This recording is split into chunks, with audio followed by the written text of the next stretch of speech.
All right, guys, I just want to welcome back to the Untitled Podcast. Name me Nick here with a 2023 preview and prediction for the Texas A&M Aggies. Looking at this coaching staff, Jimbo Fisher, 39-21 record through 5 seasons. Bobby Petrino, he rides his motorcycle all the way to College Station after spending the last 3 years at Missouri State. DJ Durkin enters his second season in the role as the defensive play caller. And the offseason headline here, Nick, I mean, it's plain and simple. This program right now is the current laughingstock of college football, as hard as that is to say. A big-time fall from grace this past season for A&M. The current state of the program is not great. They did just come off that incredibly historic recruiting class 2 years ago, and they're still doing very well at that front. This past season, people like Desmond Howard were picking them to, I think, win the national championship, or if not, just to make the playoffs. And this team came nowhere close to that, didn't even make a bowl game. Right now, the state of the program, they're in complete disarray. And you look at this Jimbo Fisher buyout, it's like $50+ million. They're going to be stuck with this guy who's significantly underperforming. They've not done very well during his tenure. They went during 2020, a short year, to the Orange Bowl, and they beat Alabama 2 years ago also. So certainly some things to be proud of, but in this current moment in time, Nick, this is not very good. Certainly a laughingstock program is a good way to put it right now. I mean, 39-21 record for Jimbo Fisher right now through 5 seasons is unacceptable.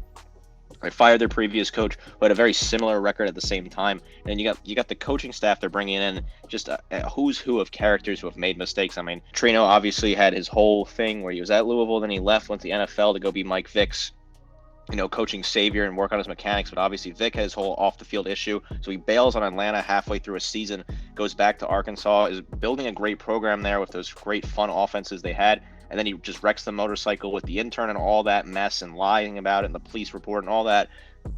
So he sneaks away to Missouri State for a while, and now he's back in the spotlight. Offensive coordinator is a very weird move for me. I feel like you got to go with a younger guy, someone that can be, more energetic and exciting. I feel like that's just a weird guy to grab. And then DJ Durkin, his defenses have been good at Ole Miss and Texas A&M, but of course it's hard to not think about the off-the-field issue where a player, sadly passed away under his watch. So certainly a bit of a clown show coaching staff for me. And the recruiting class, it's been great. They've been hitting the recruiting trail hard. They've been getting a lot of recruits for these next 2 classes as well. It certainly is noticed. They've been landing a lot of players, but can they keep them? The transfer portal, took a lot of victims away, a lot of very high talented players. They got to be able to keep these players, keep these returning production. 5-7 is not acceptable considering Jimbo Fisher's buyout. He's kind of stuck there. They can't do anything about it. That money is crazy. Like you said, north of $50 million for the next few years. I think it's north of $80 million this year. You can't do anything about that right now. He's going to be stuck there, but that seat is burning hot, and it's crazy. It's hot as it could be, but you can't do anything about it. Yeah, I mean, that's pretty good for him. But that also means when you talk about this coaching staff, they have a lot of work to do. Petrino shows up. This offense last year was flat out awful. You talk about the portal, though. They lost 11 guys. They added 8, 3 of them on the O-line, picked up 3 guys at running back, and they picked up a quarterback in Jalen Henderson. This offense, though, Nick, last year when we did our preview, I was like, I think this team is going to win 10 games, and I think they're going to gear up to be a playoff contender with a stout offensive line in 2023 and beyond. Man, I was wrong. Trey Zone at left tackle, 6'3", 320. He's a strong and powerful player. Provides a good drive in the running game. He was a consistent player, but allowed 26 pressures. That's not great. Ruben Fathery at right tackle, 6'8", 325. Some great size. He was their best pass blocker, but it still did allow 4 sacks. Bryce Foster only played in 4 games and was drastically disappointing. A 22 PFF pass block grade before his injury. His replacement, Mike Wyckoff, was awful. He transfers to Cal. Layden Robinson, 6'4", 330, allowed a horrible number of pressures, 36 of them. The offensive line has great potential, Nick. Cam Dewberry at left guard wasn't all that great himself last year, 6'4", 330. This size I'm reading off is phenomenal, and the potential I think is great for them. I thought it, again, would be one of the nation's best offensive lines coming into this year, but they have a lot of growth to do, and that caused their running game to completely just be stifled. 79th in college football in that category, a little under 142 yards per game. They need to be in that 200-plus yard category. That's exactly where they were in 2020 when they made the Orange Bowl. This was just awful, Nick. It started in the trenches where they've done a lot of work, and they have a lot of great potential, but they got nothing out of these guys last year. It's very concerning. A lot of potential, no results, right? I think there is some talent here. Bryce Foster, just a terrible center before his injury. Really just a poor performance overall. Left tackle, right tackle, very concerning. Zone and Feathery as well, terrible. Dewberry is really the only bright spot on this offensive line. He was a younger guy, so he got some experience last year. I think Cam Dewberry is a guy to highlight, potentially step up and have a great year. He's a lot of potential.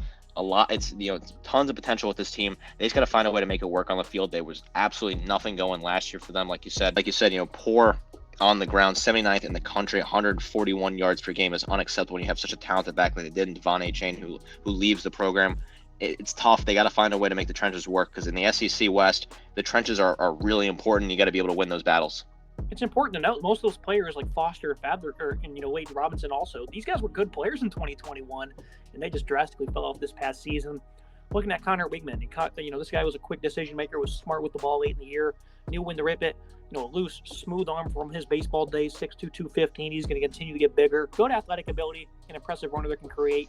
Wasn't unleashed that much over the last few weeks of the year, but in his first start against Ole Miss, he lit him up 300-plus yards, 4 touchdowns. They unleashed him, and he took over one of those 5 stars from this past freshman class. Max Johnson is still on this roster, and they also did pick up Jalen Henderson, Nick. So I don't really know what the vision is there. This quarterback room, I think, is a very solid one. And again, Wigman, as a former 5-star, has a lot of potential, and he's going to get the go. They also brought in Marcel Reed, an incoming freshman. So there's options here at quarterback. Max Johnson certainly didn't perform all that well last year. This offense doesn't have the greatest of talent at these skill positions. They do have a lot of 5-stars in these starting roles, though, and Wigman's going to be the next one up. A lot of crowded room over here with this quarterback room. A lot of talent, but just not enough guys producing. Wegman, I think, is a very talented piece, and he's got to be the starter here for me. Like Max Johnson, transfer from LSU, felt there was some potential there, just did not work out for him. They got Henderson as well, very talented quarterback, but I just don't know if there's any future really there for him. I think Wegman's got to be the guy to go here. I think he's a very talented quarterback. Small sample size, but the stats were good. 55% complete percentage concerns me a little bit, but 8 touchdowns, no interceptions in like I said, 5 games, small sample size, not bad at all. I think he's got to be the guy to go here and be the starter for his A&M offense. And now you look at Ruben Owens, Scott Satterfield, his sudden departure late in the cycle from Louisville led to him decommitting and going to A&M. 5-star running back, an athletic frame, a quick-footed runner with some good open field speed, great stop-start ability, covers good ground on the move. I think we're going to see a running back by committee approach here this year. Owens, the 5-star true freshman, paired up with Amari Daniels, a veteran who's a strong, compact runner. Le'Veon Moss, a hard, sudden runner with some home run speed. Not really sure what they're going to do here at running back. Devon A-Chain last year, of course, he had to suffer behind that great offensive line. I was expecting maybe a Heisman campaign from him. Obviously, up front, they let him down. Then L.J. Johnson transfers out also. So I think this running back room is a solid one, but overall, not a lot of proven commodities here. But Owens is a former 5-star. Can't get much better than that. It's a little tough that Ruben Owens decommitted from Louisville. I was really excited to see what he can do there. We talked about that a lot last season, but Scott Satterfield leaves, and of course, that opens the door for a 5-star talented player like Owens. Owens makes the jump to A&M. Huge get for them. I mean, that is an incredibly talented player to get. There is so much potential with this guy. Played high school ball in Texas. Very talented player. Played at El Campo High School. Losing him out of state to a school like Louisville seemed like a bit of a shock, and I really like the move when it was. But now here he is, back in the state of Texas. Very fast. Great times.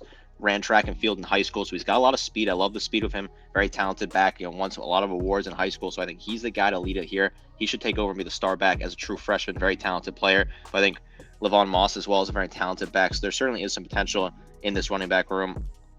Nice talent here at Owens. I love him a lot. I'm excited to see what he can do.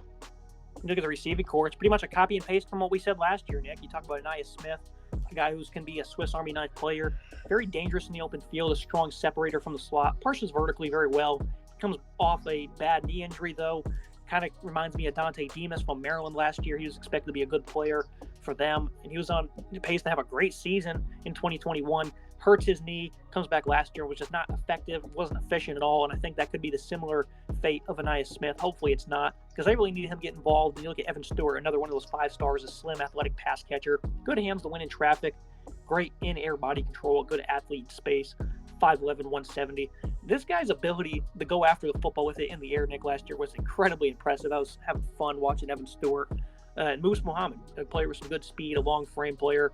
Depth is still concerning. Muhammad certainly produced last year. And they have a nice trio in him, Stewart and Smith. True freshman Raymond Cottrell, 6'2", 205, a good-sized player who drags players after the catch. And Micah Tees, a 4-star athlete with some good speed and acceleration. That's what we're seeing here as the second string for this football team. Chris Marshall, they had him last year as another incoming 5-star. He ends up transferring out. Then Jalen Preston, he's a bit of a veteran there. But once more, Nick, just like last year, not much depth here on this receiving core. Not many proven commodities. Depth is a huge issue here. I do like the 3 receivers that have. Evan Stewart, like you said, incredibly athletic, go after the catch. I love the size he has. Fantastic player, 650 yards receiving, 12.2 yards per catch, 2 scores for him. Moose Muhammad, I like him a lot too, 6'10" for him, 16.1 yards per catch, 4 scores for him. Anais Smith, taking back to that full healthy level. I think he's a very talented wide receiver, very underrated in the SEC. If you get to that level there, I think you're going to see a lot of production out of him. So I think those 3 together are solid. I think Noah Thomas as well, was a true freshman last year, didn't play a whole lot of games.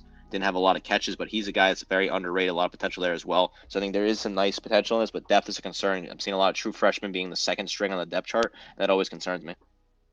Overall, they return 7 starters. They do lose their top 2 rushers, and they return 5 of their top 6 pass catchers. With that being said, I'm giving them a grade of a B.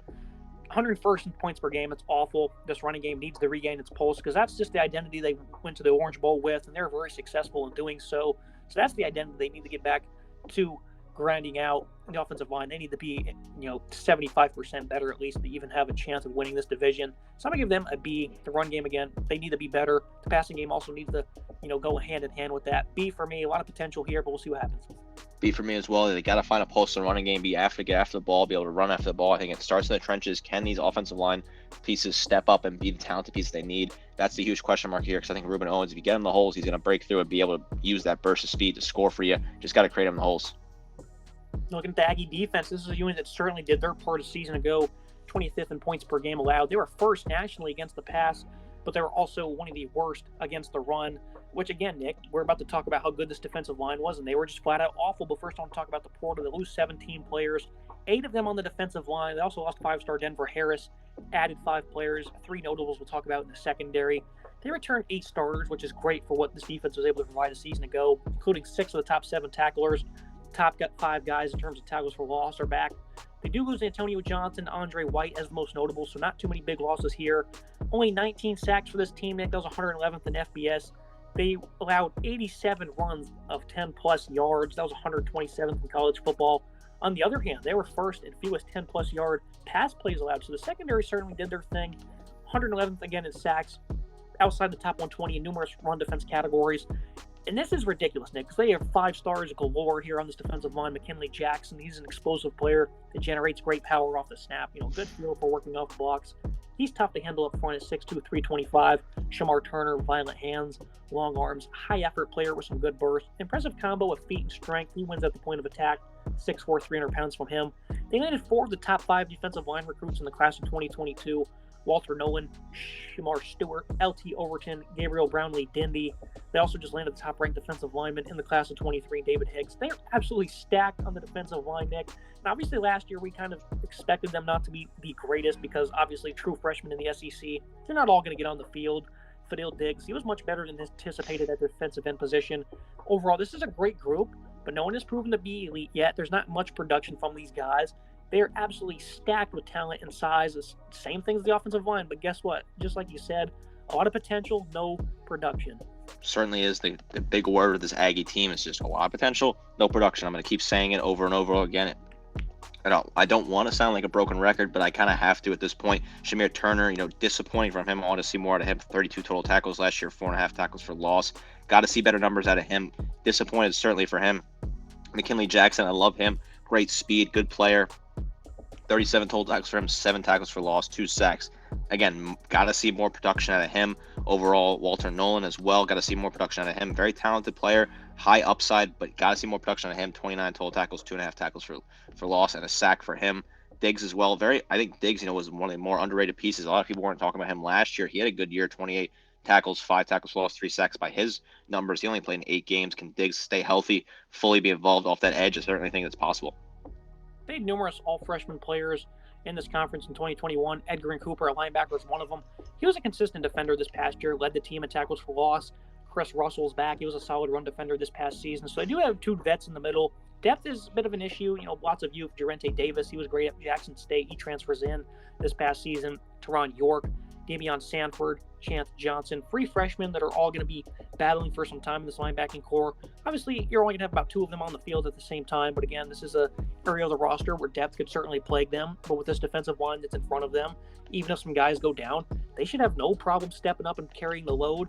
But again, like you said, no production, not much people have showed up, so if the defensive line doesn't show up and this linebacking core has poor play or injuries, then this could certainly be a very stressed part of this unit.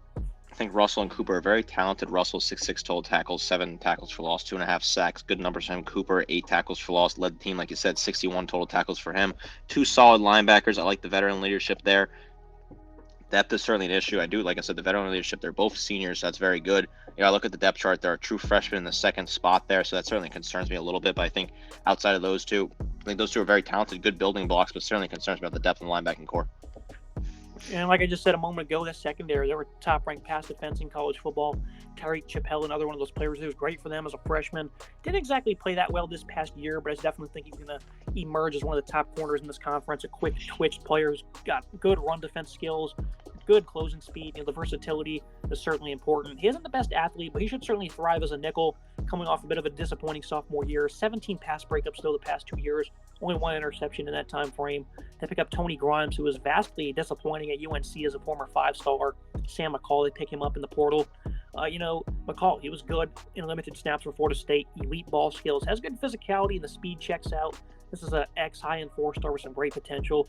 The return of the safety duo in Jordan Gilbert.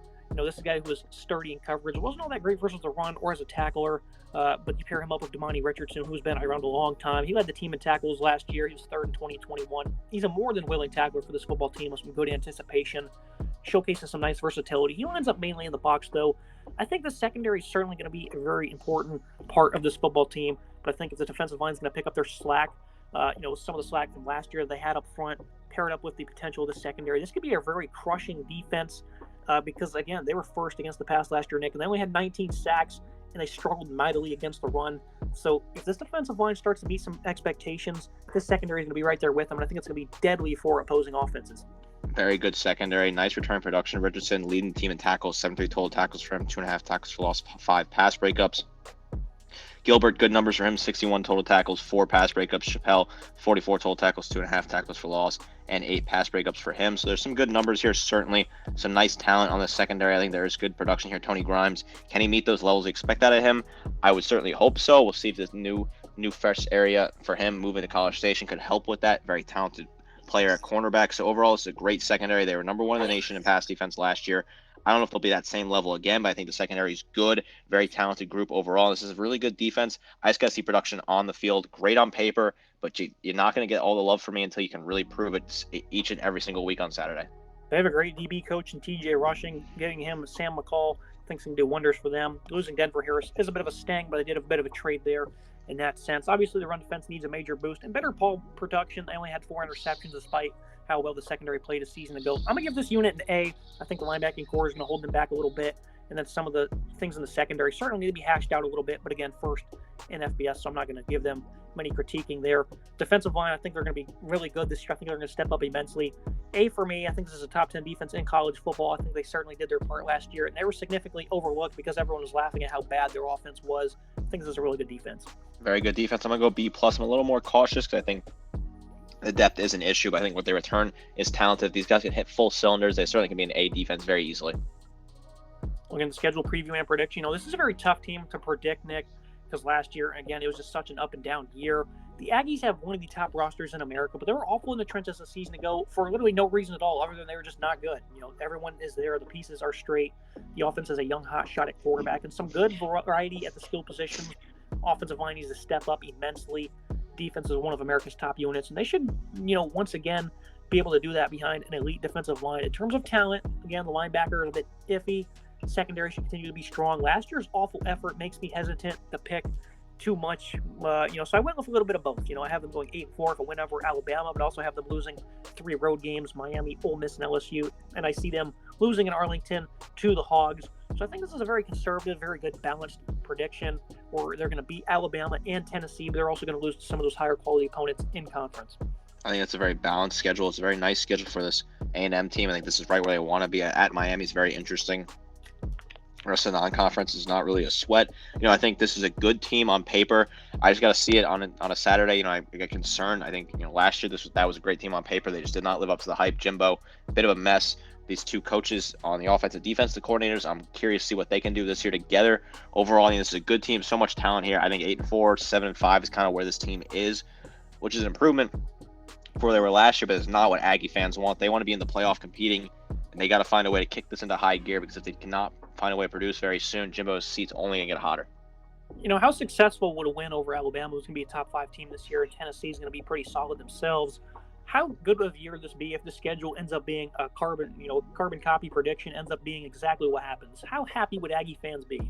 I don't think they'll be happy enough. I mean, I think they're gonna be disappointed that they're not competing for the playoffs at this point. I think 8-4 is a respectable record, but I think they want more when you pay a guy like Jimbo the price you do, and you bring in all those flashy recruits, and you bring in the talent you have, and you're part of a winning culture, historic winning culture, great fan base. The 12th man is real. That stadium is very intimidating. I went there as an away fan last year, 2 years ago, watching Alabama. It was intimidating, very scary. They expect results. They want 10 wins a season every year. They want to be competing in the SEC West. 8 wins is not enough. It certainly is a step forward. Anytime you beat Alabama, it's a reason to celebrate. And certainly at Tennessee, tough place to play, Rocky Top, very difficult. So I think half the fan base will be very happy, but the other half of the fan base will be wanting more. And Jimbo's seat, like I said, is very hot. It's only going to get hotter if he cannot get to 10 wins. Here for today's episode. As always, Nick, I appreciate you joining me. Absolutely. Looking forward to the season. Make sure you like, comment, subscribe. See you next time.